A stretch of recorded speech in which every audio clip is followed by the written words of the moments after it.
York City on the Comedy Club on Broadway has come down to Table Rock to try to give us, us hillbillies some class here. So without further ado, Jeannie, Kim, come out of the dressing room. You are now on.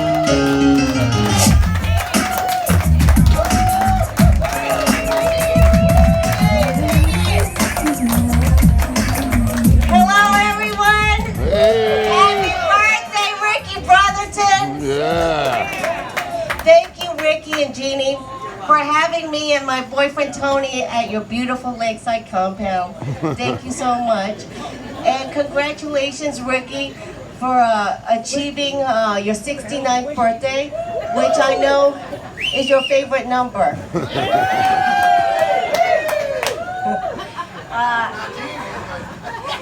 Which, judging by the elevator that goes straight to your bedroom door, I figure is also your favorite position.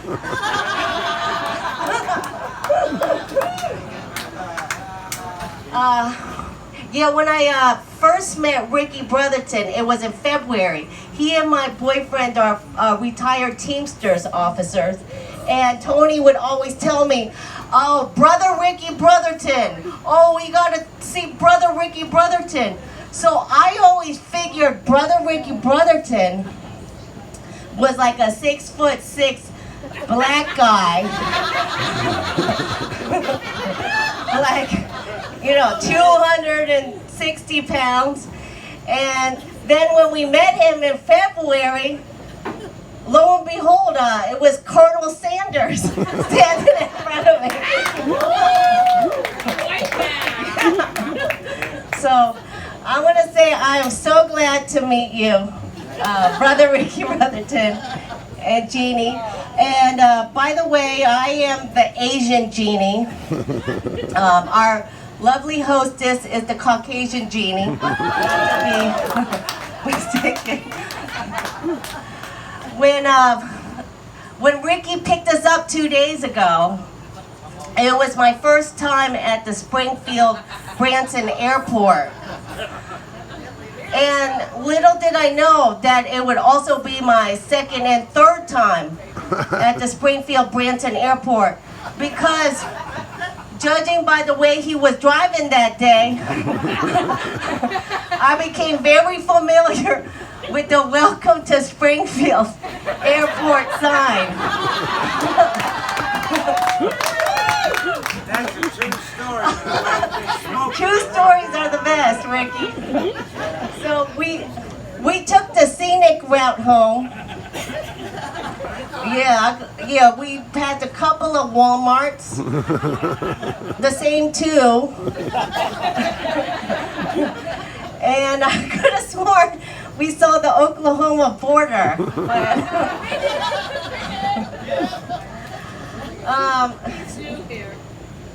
He's new here. Yeah, all of this is true. Yeah, comedy comes from real life. I mean, we don't even have to make it up. So a little bit about me. I'm we flew down here from New York City, and I'm Jeannie.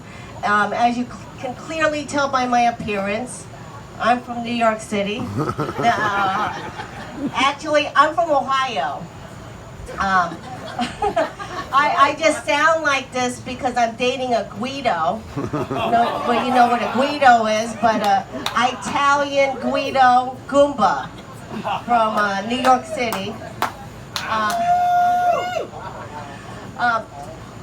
When I first met my boyfriend's mom, she asked me if I could do her nails. And you guys get this? Yeah, because in New York City, all the manicurists are Asian. So, yeah, all over the country? Oh, okay. I didn't know what they were in Missouri, but okay. So at first I was really offended, but then I was like, hey, it's my boyfriend's mom. So I gave her a mani-pedi. And I dry cleaned her sweater. That's a bonus. So when I first met my boyfriend's mom, when I first met my boyfriend, we were friends for a long time first. It wasn't until he had a quadruple bypass that I really fell for him. Because it slowed him down a little, made him self-reflective, took a few pounds off the belly.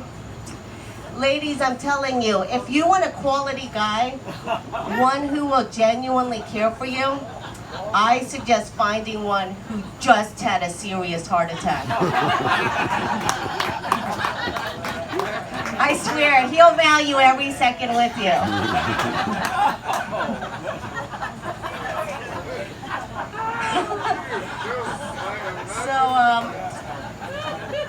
I'm Korean, and I came to America from Korea when I was 2, and my sister was 3. She was supposed to come here, but at the last moment at the airport, my grandma said, "She's so loud. She cried too much. Take her. I keep quiet one." So I ended up coming here on my sister's passport. You know how they say all Asian babies look alike? Yeah, immigration thought so too.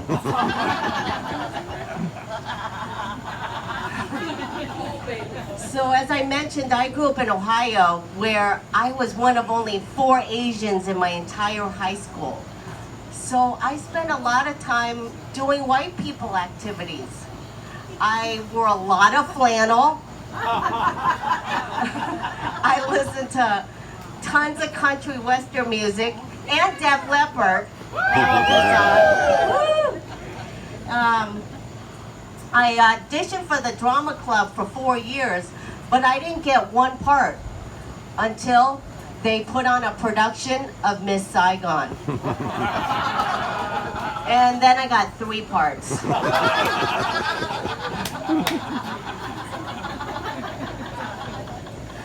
I did get attention from the guys though.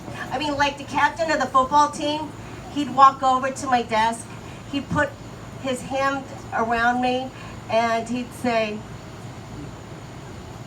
"Can you do my math homework for me?"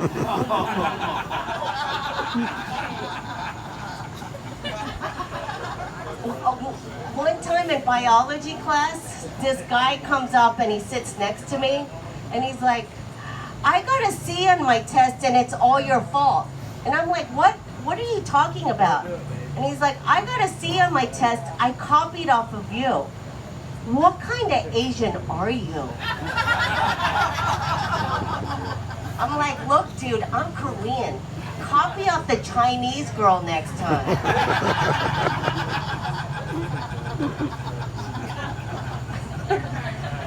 So it wasn't until I moved to New York City, it was 20 years ago, and New York City is a land of the Asian fetishists. So that's where I finally felt truly appreciated and properly objectified. Just like a good modern woman. One of the first things I did was I joined Match.com, and I got an email from a guy who said, "I love eating Asian." I didn't totally know what he meant by this, so I asked my friend, and she was like, "Jean, don't you think that's kind of creepy?" But I thought it was kind of hopeful.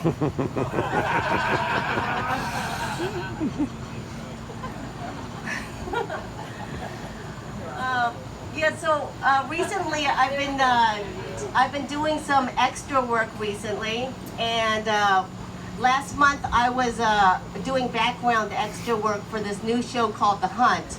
It's gonna premiere at the end of the summer and stars Al Pacino. So I'm going to the TV set that morning, and my boyfriend says, because he wants to be a kept man, he tells me, "Cozy up to Al Pacino when you see him. Don't forget to cozy up to him." And I was like, "Well, if he asks me to give him a blowjob, do I have your permission?" And he says, "Look, if Al Pacino asks me for a blowjob, I will give him one."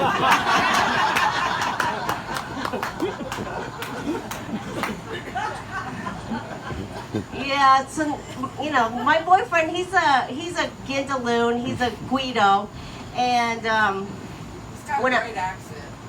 yeah, he sounds like he's right off the set of The Sopranos. You talk to him.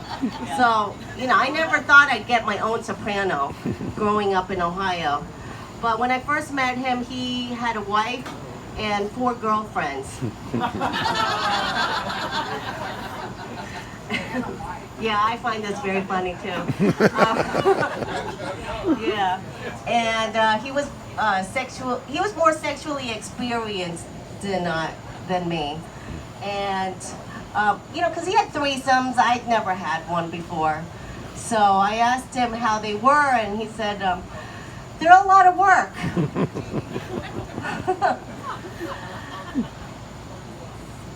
So it's kind of strange being Korean here in America. I mean, people don't really think about Korea, and when they do, the only thing that seems to come to mind these days is that crazy dictator with the bad haircut, Donald Trump.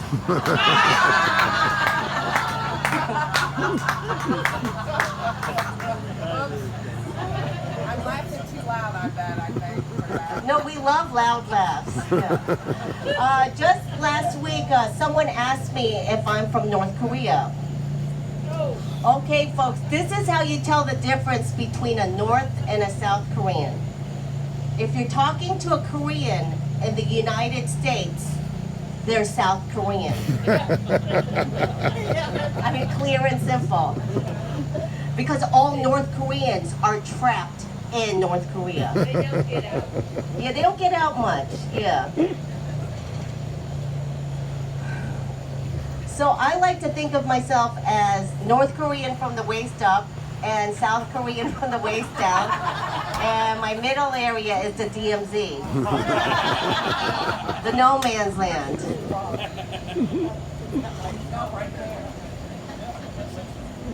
So a couple of weeks ago, I went to the Rachel Ray show. You guys know Rachel Ray, right? Yeah. I was an audience member, and they have this warm-up guy there who directs you on when to applaud and when to say certain things. So when you see a chocolate cake, you go, mmm. And when you see a puppy, you're supposed to go, aww. But every time I saw the puppy, I'd go, mmm.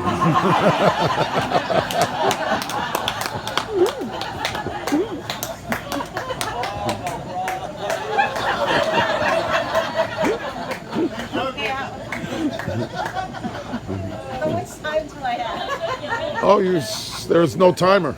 It's all you. That's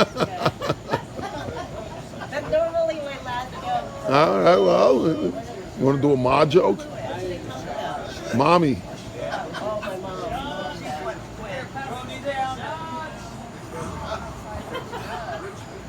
Yeah, when I first moved to New York City, I was temping and, I was working as a coat check girl, so I didn't have a lot of money. So, you know how moms say the darndest things. And my mom would call me up and say, Jean, I'm so worried. Even I sell my underwear. I don't want to become hooker. I'm like, what? Mom, I don't think you can sell enough of your old used underwear to keep me out of the sex trade. And she'd go, Jean, vintage items very popular on eBay.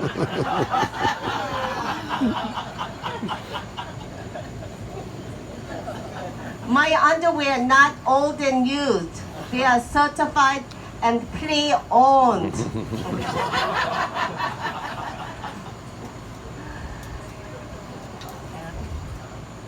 Don't look at me. I'm not a comedian.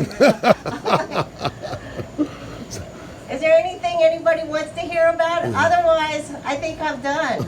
Yeah. Yay! Thank you so much for all your hospitality. Yeah. Thank you, Brother Ricky Brotherton. I love you. Happy birthday. Thank you so much. Yay! All right, everybody. Want to give partying. If you Yeah. don't have a good time, it's your own damn fault. Yeah.